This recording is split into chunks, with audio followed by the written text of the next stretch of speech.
అందరూ నమస్కారం అండి. నేనండి మీ ఆమదల వలస ఆన్సర్ల ఆనందరావు మాట్లాడుతున్నాండి. మరి మనకి ఈ రోజు వచ్చిన క్వశ్చన్ ఏంటంటే, ఒరే ఆనందరావు, అసమర్థ పాలన అంటే ఏటో చెప్పరా? అయ్య బాబోయ్, మంచి ప్రశ్న అడిగారు, చెప్తా అనుకోండి. మరి తొక్కిసలాట జరిగి తిరుమలలో 6 అమాయకుల ప్రాణాలు అన్యాయంగా పోతే గత ప్రభుత్వంలో తెచ్చిన టోకెన్ సిస్టమ్ వల్లే ఈ అనర్థం జరిగిందంటూ సమర్థించుకున్నారు కదా.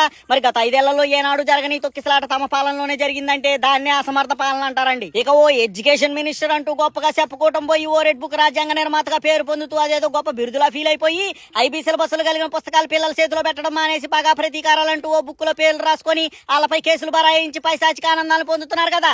దీన్నే అసమర్థ పాలన అంటారండి. ఇక అవసరం ఉన్నా లేకున్నా ప్రతిసారి సుగాలి ప్రీతి కేసును సాకుగా చూపి పూనకు వచ్చినట్టు ఊగిపోయే మన పవర్ రేంజర్ అన్న పవర్ లోకి వచ్చాక సుగాలి ప్రీతి లాంటి ఎంతో మంది పసిపిల్లల మీద అగాయిత్యాలు జరిగినా పొత్తులో ఉన్నామంటూ ప్రశ్నించకుండా ఉలుకు పలుకు లేకుండా పడుకున్నాడు కదా.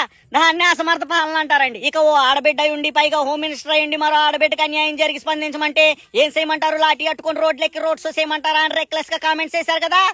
దాన్నే అసమర్థ పాలన అంటారండి. ఇక పత్రికా మిత్రులు ప్రెస్ మీట్ లో ప్రజల తరపున ప్రజలకు ఇస్తారన్న పథకాలపై ప్రశ్నిస్తే సమాధానం చెప్పకుండా గత ప్రభుత్వంపై ఏ సాక్ష్యాధారాలు లేని అబద్ధపు ఆరోపణలు మోపి సమర్థించుకుంటున్నారు కదా.